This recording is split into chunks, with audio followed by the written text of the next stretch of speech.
The law, just like it can't give life, it can only kill. The law cannot change us. It can only guide us in our sanctification. So where does the power come from?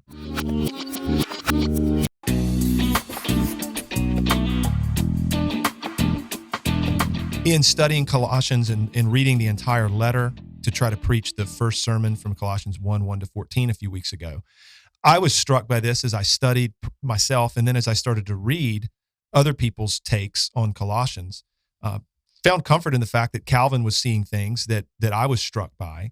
And so I'm just going to articulate it this way. What is it that the Apostle Paul sets out to do in the letter to the Colossians? There's some stuff going on in the church. There's some weird teaching going on. There's some aberrant practice going on. You've got a number of different things, being taught. You've got asceticism, this lifestyle of radical deprivation as a way of godliness. You've got people advocating the observance of the Old Testament law as a way of godliness and a way of entering into this higher spiritual plane. You've got a number of different things going on. And obviously there's concerns about the person of Jesus Christ, his humanity, his deity in particular, and what it is that he accomplished. All these things are going on. So the apostle is going to give these saints the one thing that he knows will protect them from false teaching and aberrant practice. And what is that? It's a clear vision of the person and work of Christ. That's very clear. The portion there in Colossians 1 that's so beautiful that we all kind of remember, that's about Christ and his work, going into Colossians 2. It's about Christ and his work. Why does Paul hammer that? Because he knows that's what these people need in order to protect them and drive them and sustain them and nourish them. So he gives them Christ.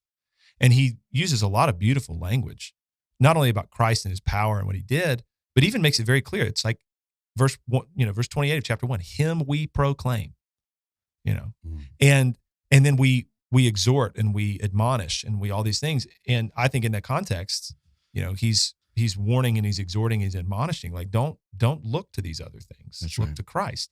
Then he does pivot to how the saints are to live in the last couple of chapters. And it's driven by an appropriate understanding of Christ, who he is and what he did. In other words, it's driven by the gospel.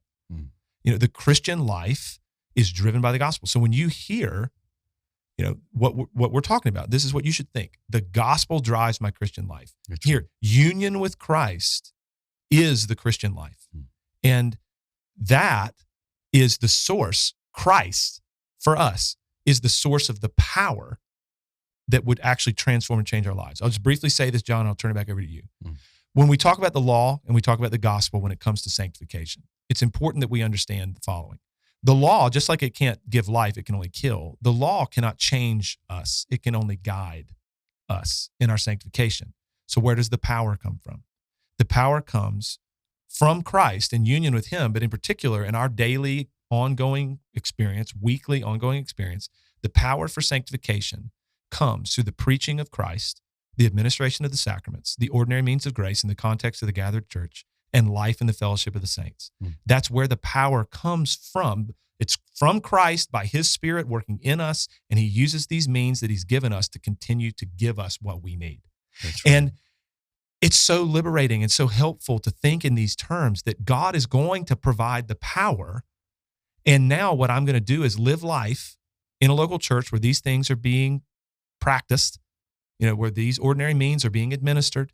We're going to keep trusting Christ. We're going to look to his word. His law is going to guide us, but he is going to change us.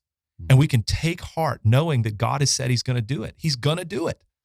And now I can just live today in freedom, not to be lazy, not to be licentious, but I can live in freedom today to do good things that God has told me in his word to do. And I can trust the Lord that I am not ultimately at the wheel, making certain that my sanctification becomes a reality, but he's going to do this in me. That's right. As I live in freedom under righteousness. That's so good. Yeah, it's a total different if-then. If Christ came, if Christ lived, if Christ died, and Christ rose again, and if Christ sits at the right hand of the Father, then I am safe. Amen. And then I have every reason to love my neighbor as Christ has loved me. And I can do this in freedom and confidence. That's right.